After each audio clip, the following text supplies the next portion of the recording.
तो यूं तो पूरा देश ही बेसब्री से शुभांशु की वापसी का इंतजार कर रहा है, लेकिन अगर उनके परिवार की बात करें तो परिवार में भी खुशी का माहौल नजर आ रहा है।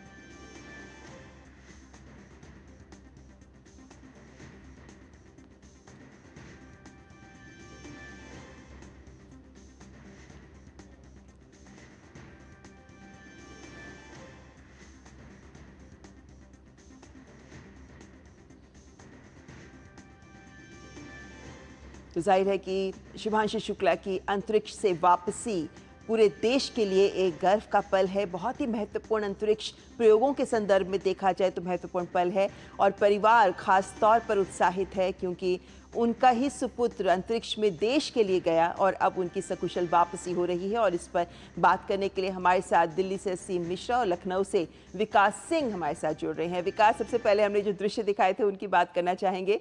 जाहिर है कि बहुत ज़्यादा उत्साह है लोगों में, परिवार में भी बहुत ज़्यादा उत्साह है, लेकिन स्वागत के क्या खास इंतजाम वहाँ दिखते हैं? बिल्कुल, उनके वापस आने को लेकर बेहद ही खुश है पूरा परिवार, पूरा लखनऊ, और साथ साथ ये सुखद पल है।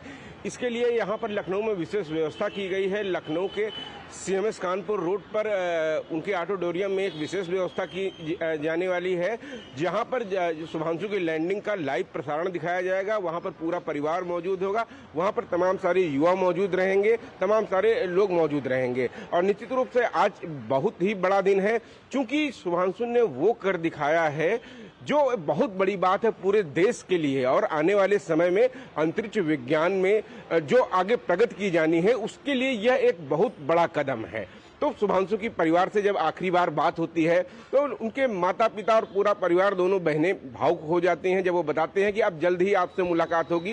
अंतरिक्ष स्टेशन से चलने से पहले जब उनकी आखिरी बातचीत हुई थी, तो उसके बाद अब सभी को इंतजार है कि शुभांशु की सकुशल यहाँ लैंडिंग होगी। उसके बाद तकरीबन 7 से 10 दिन तक मेडिकल ऑब्जर्वेशन में उनका रखा जाएगा। उसके बाद जब वो भारत आएंगे, क्योंकि इससे पहले उन्होंने बताया था कि यहाँ पर बहुत कुछ नज़ारे वहाँ पर दिखाए परिवार को, वहाँ पर सूर्योदय दिखाया, किस तरीके से वहां पर वो रहते हैं, किस तरीके से खान पान की चीजें रहती हैं, वो तमाम सारी चीजें परिवार को वीडियो कॉल के द्वारा उन्होंने अनुभव कराया था। तो एक बड़ी बात थी, एक सुखद पल था।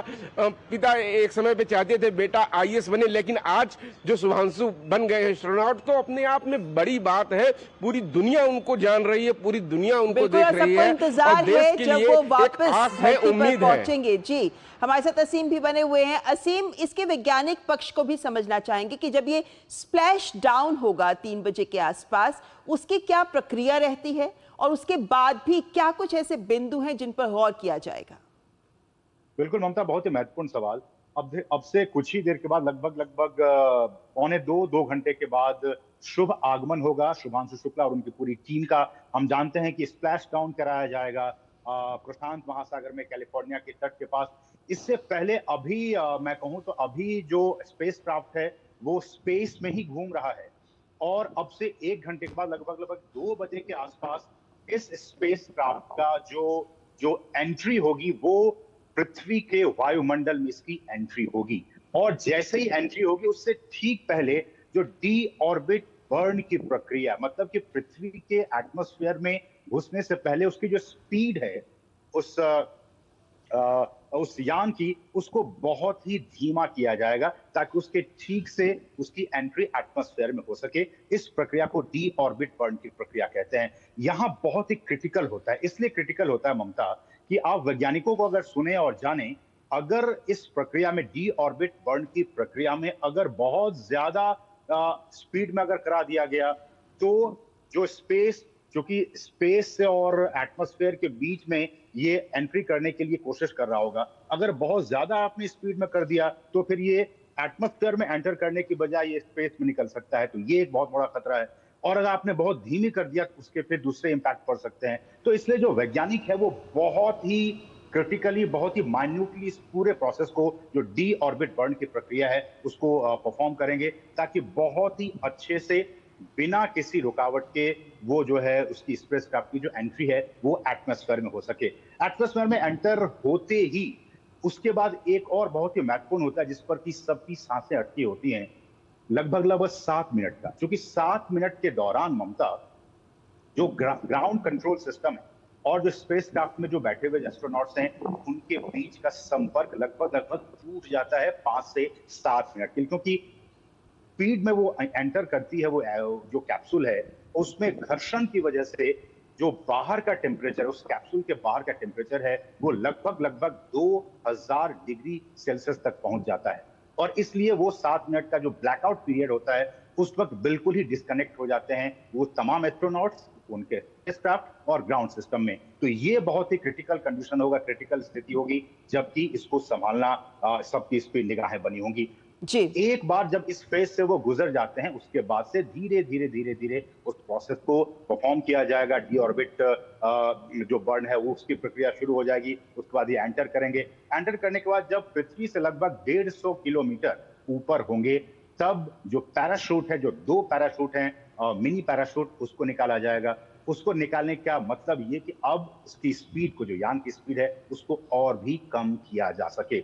एक बार उसके बाद जब लगभग लगभग 5 किलोमीटर के आसपास ये और भी आ जाएंगे पृथ्वी से थोड़ा सा ऊपर 5 किलोमीटर, उस वक्त जो 4 मेन पैराशूट्स हैं उनको निकाला जाएगा ताकि उनकी जो स्पीड है उसको और भी धीमा कर दिया जाए। और उसके बाद धीरे धीरे धीरे धीरे ये जो कैप्सूल है, ड्रैगन कैप्सूल, उसकी जो स्प्लैश डाउन की प्रक्रिया है वो शुरू हो जाएगी और प्रशांत महासागर में ये वहां पे स्प्लैश डाउन करेगा। बिल्कुल, और स्प्लैश इंतजार डाउन करने रहेगा के जब साथ ही ये वहां स्प्लैश डाउन होगा। जी असीम, एक सवाल और पूछना चाहूंगी मैं, क्योंकि जिस वक्त ये स्पेस में थे उस वक्त हम सब इस बात से बहुत करीबी से हमने समझा कि अंतर्राष्ट्रीय स्पेस स्टेशन में होता क्या है और कैसे रहते हैं, खाते हैं, पीते हैं, फोटोग्राफ्स तक भी कैसे खींची जाती हैं, तमाम बातें हमने समझी। लेकिन सुनीता विलियम्स जब लंबे समय के बाद वापस आई थी तब बहुत मायनों में ये बात सामने आई कि अंतरिक्ष में आपका शरीर किन बदलाव से गुजरता है। अभी जब वापस आ जाएंगे Shubhanshu Shukla successful splash down के बाद, उसके बाद एडजस्टमेंट पीरियड भी कितना लंबा होगा जब वो वहां से पृथ्वी की ग्रेविटी में एडजस्ट करेंगे? बहुत ही महत्वपूर्ण, देखिए ममता, आपने सुनीता विलियम्स का जिक्र किया। हम जानते हैं कि वो सिर्फ 9 दिनों के मिशन पर अंतरिक्ष में गई थी, आईएसएस में गई जी। थी, लेकिन वो 9 दिन वो 9 महीने में कन्वर्ट हो गया। किसी न किसी वजह से उनकी वापसी में देरी होती चली गई और 9 दिनों का मिशन उसको उनको आने में 9 महीने का वक्त लग गया।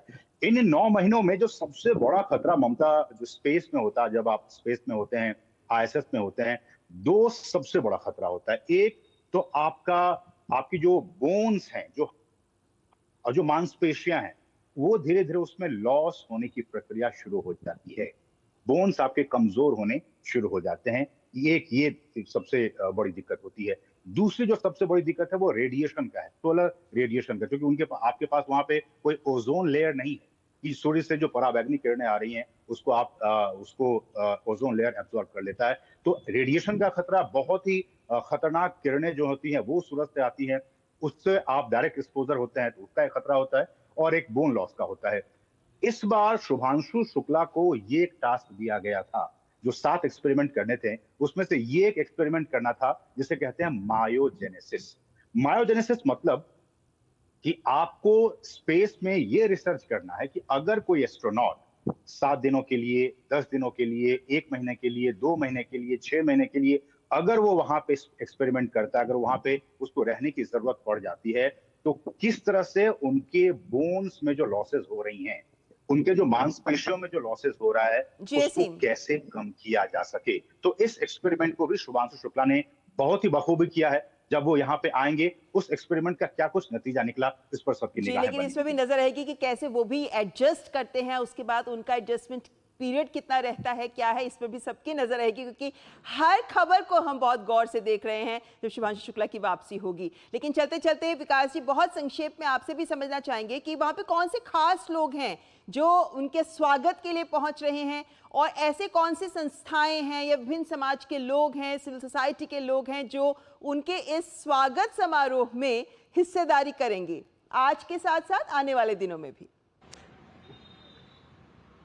जी बिल्कुल, हमने देखा कि शुभांशु शुक्ला के इस मिशन के बाद उनके यहाँ तमाम सारे विशिष्ट जन गए। सीएम योगी ने उनसे मुलाकात की, उनके परिवार के माता पिता परिवारजनों से, और साथ साथ आज जो समारोह हो रहा है उसमें परिवारजनों के साथ साथ वो तमाम लोग मौजूद रहेंगे जो शुभांशु को पढ़ाते थे। वो टीचर मौजूद रहेंगे, उनके तमाम सारे जानने वाले लोग मौजूद रहेंगे। विशिष्ट जन की तो उपस्थिति वहां पर होगी ही होगी, लेकिन सबसे बड़ी बात है जिन लोगों ने शुभांशु को पढ़ाया था वहां पर वो भी मौजूद रहेंगे, उनके रिलेटिव मौजूद रहेंगे, और साथ साथ वो तमाम बच्चे जो इस पीढ़ी के आगे कारण हैं, जो बनना चाहते हैं शुभांशु के जैसा, जो शुभांशु से सीखना चाहते हैं, क्योंकि शुभांशु का पूरा जीवन एक लोगों के लिए, नए युवाओं के लिए प्रेरणा का स्रोत है। शुभांशु वायुसेना में रहे और उसके बाद जो उन्होंने कर दिखाया, बिल्कुल विकास, जाहिर है कि हमारे देश के कह सकते हैं एक सुपर हीरो बन गए हैं शुभांशु शुक्ला, और अंतरिक्ष से जब उनकी वापसी हो जाएगी उसके बाद बहुत से लोग हैं जो उनसे प्रेरणा लेते ही रहेंगे, और उम्मीद करते हैं कि उनकी सकुशल वापसी हो जाए, जिसको लेकर सभी दुआएं कर रहे हैं। बहुत बहुत शुक्रिया असीम और विकास हमारे साथ जुड़ने के लिए। और फिलहाल